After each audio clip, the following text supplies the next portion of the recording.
Čo ste sa všetko dočítali napríklad o smrti Kadáfiho? Nič.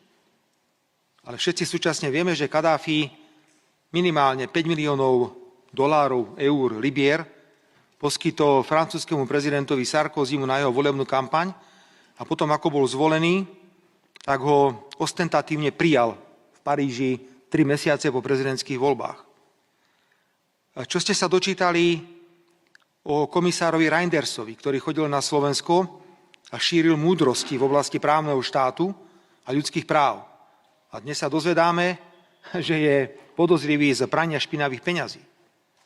Čo ste sa okrem povinných správ dozvedeli o našom nádhernom prezidentovi pánovi Kiskovi, ktorý preukázateľne podvádzal a páchal daňové zločiny v prezidentskej kampani a evidentne vyhral parlamentné voľby s podvodom. A dnes máme právoplatne odsúdeného prezidenta.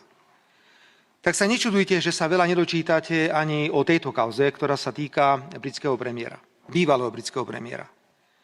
Viete, že som opakovane oznamoval, že 3 mesiace pred začatím vojnového konfliktu na Ukrajine bola na stole mierová dohoda. A Ukrajina bola pripravená túto mierovú dohodu podpísať. Začali však chodiť ľudia, ako pán Johnson, ktorý v tom čase už bol poslancom britského parlamentu, nebol premiér. A títo ľudia veľmi aktívne prehovárali nielen západných lídrov, ale predovšetkým prehovárali ukrajinskú vládu, aby v žiadnom prípade nepodpísala mierovú dohodu, aby sa naďalej pokračovalo vo vojne.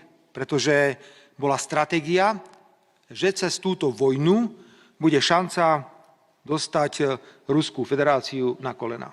Ale kto pozná Rusov vie, že keď sú na kolenách, tak len preto, lebo si zaväzujú šnúrku na topánke. Takže táto stratégia nevyšla a preto veľmi jasne hovorím, že to, čo sa udialo s týmto úplatkom, je mimoriadne vážny problém. Príbeh spočíva v tom, že 3 mesiace po začatí vojny Boris Johnson veľmi aktívne prehováral, aby nepodpísali mierovú dohodu a až potom dostáva na svoju nadáciu 1 000 000 libier od známeho podnikateľa zo zbrojárskej firmy, ktorá dodáva zbrane na Ukrajinu.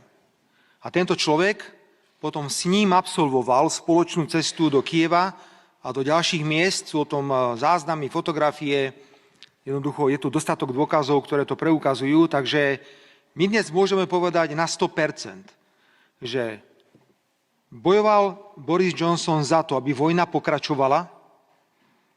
Potom zobral 1 000 000 libier od zbrojára a potom toho zbrojára zobral na Ukrajinu na rôzne rokovania s najvyššími ukrajinskými predstaviteľmi, evidentne predovšetkým o dodávkach zbraní na Ukrajinu. Môžeme z toho vyvodiť ako rozumní ľudia normálny záver.